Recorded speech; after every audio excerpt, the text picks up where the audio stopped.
সামনে আরেকটু এপিসোড আগালে আমাদের বেবি হইতো। এক্স কে কি বলা যায়? এই আন্না ঠিক আছে। বউ মেহেরিনের মতো হওয়া উচিত এবং জামাই সামিরের মতো হওয়া উচিত, রাইট? হ্যাঁ। আসলে প্রিপারেশন ছিল না যে আপনারা আসবেন, তখন হয়তো আরেকটু সাজুগুজু বেশি করে আসতাম।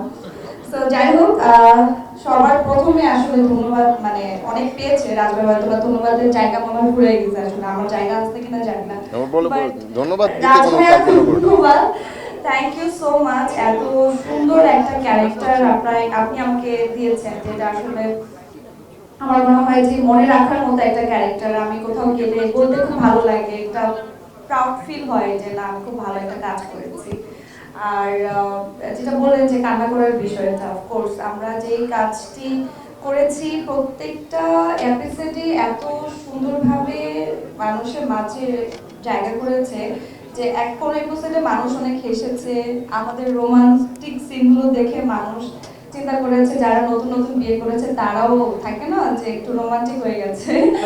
এন্ড তার পাশাপাশি লাস্ট যে এপিসোডগুলো ছিল, লাস্ট 2-3টা, সবগুলোই মানুষের হৃদয়কে এত সুন্দরভাবে ছুঁয়েছে, মানুষ আবেগে কান্না করেছে। এটা আসলে আমরা আর্টিস্ট হিসেবে আমাদের জন্য সবচেয়ে বড় পাওয়া।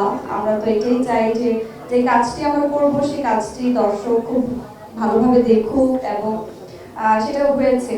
আর অফকোর্স এর পাশে যে সামিরকে পেয়েছি, আমাদের জুটিটাকে মানুষ এত সুন্দরভাবে গ্রহণ করেছে, অনেক ভালো রেসপন্স পেয়েছি। এই ব্যাপারটা আসলে তোমারও তো ভালো লেগেছে। আর তার পাশাপাশি এই পরিবারটা দেখে মনে হচ্ছে যে আজকে আমরা আরেকটা এপিসোডে শুটিং করে ফেলি। তো আমরা যেইভাবে আসলে প্রতিদিন শুটিং করতাম, শুটিং মনে হতো না, অনেক মিস করি। প্রত্যেকটা উইকে আমরা এপিসোড রিলিজ দিতাম। মানুষ আমাদেরকে জিজ্ঞেস করতো যে আপু এরপরে কি হবে, এই জিনিসগুলো অনেক মিস করি। মনে হয় যে কাজ তো ভাই অনেক করবো, বাট এই কাজটি অ্যাকচুয়ালি অনেক বেশি আলাদা করেছে এবং মনে রাখার মতো। তো আমি খুব বেশি বড় করতে চাই না। আপনাদের আর কিছু বলার আছে আমাকে? কোনো চ্যালেঞ্জ ছিল না। আমার কাছে মনে হয়েছে যে গল্প বলতে যে চরিত্রটা আমার ছিল, সেই চরিত্রটাকে আমি চেষ্টা করেছি আমার জায়গাতে গল্পের প্রয়োজনে যতটুকু করার। আমি এক্সট্রা করার চেষ্টা করিনি। বাকিটা আসলে দর্শক পছন্দ করেছে, ভালোবেসেছে সব। পায়েল, আমরা এগুলো সব শুনেছি, শুটিং এক্সপেরিয়েন্স কেমন, সারা কি গল্প সব হ্যাঁ, হ্যাঁ, জানি। আপনি এটা বলেন, আপনি কেমন মেহেরিন, কেয়া পায়েল নাকি হচ্ছে বাংলাদেশের হানি আমির?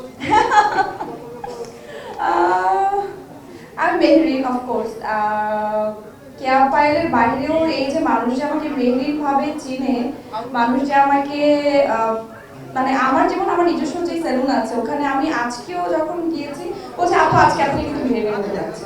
মানে মেহরিনের যে আলাদা একটা, মানে এই যে একটা আলাদা ক্যারেক্টার, তার যে একটা নিজস্ব অরা, সে যেভাবে কথা বলেছে, ফ্যামিলির প্রতি যে ভালোবাসাটা, এই জিনিসটা আসলে মানুষের মাঝে যেভাবে রয়েছে, আমি চাই এভাবে থাকবো।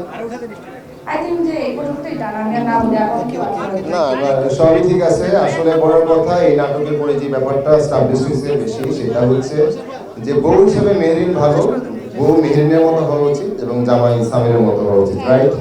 হ্যাঁ। তো যেদিকেই যাও ভবিষ্যতে মেহেরিন হয়েই থেকো সেই পরিবারের, সেটাই। শুনেন, জন্ম মৃত্যু বিবাহ এসব তো উপরওয়ালার হাতে থাকে। তো এই নাটকের ব্যাপারটা আরো স্পষ্ট হয়ে আসে। যার সাথে বিয়ে হওয়ার কথা তার সাথে হয় নাই, যেদিকে আল্লাহ বিয়ের তৌফিক দিছে ওইদিকে হয়েছে। ভাই এটা কোনো কথা? তাই এই আমাদের বিয়ে হলো, সংসার হলো, সামনে আরেকটু এপিসোড আগালে আমাদের বেবি হইতো। আপনারা এতদিন এই শুরুর দিকের কথা বলেন, এগুলো হবে না। মোট কথা যেটা, মেহেরিন সামির কিভাবে আসছে সেটা নিয়ে কথা বলি। হ্যাঁ, এক্স কে কি বলা যায়? ভালো ছিল। আচ্ছা, সেটা হচ্ছে জামাইকে সাথে নিয়ে টেক্সটকে যদি বলি এখন, এটা তো আসলে পাপ হবে, বাট তারপর বলছি। সেটা হচ্ছে যদি কাউকে ভালোবাসি, সে ভালোবাসার মানুষকে কখনো বলা যায় না। আন্না ঠিক আছে, এসব মানা যায় না ভাই, এগুলো নিয়ে না বলি।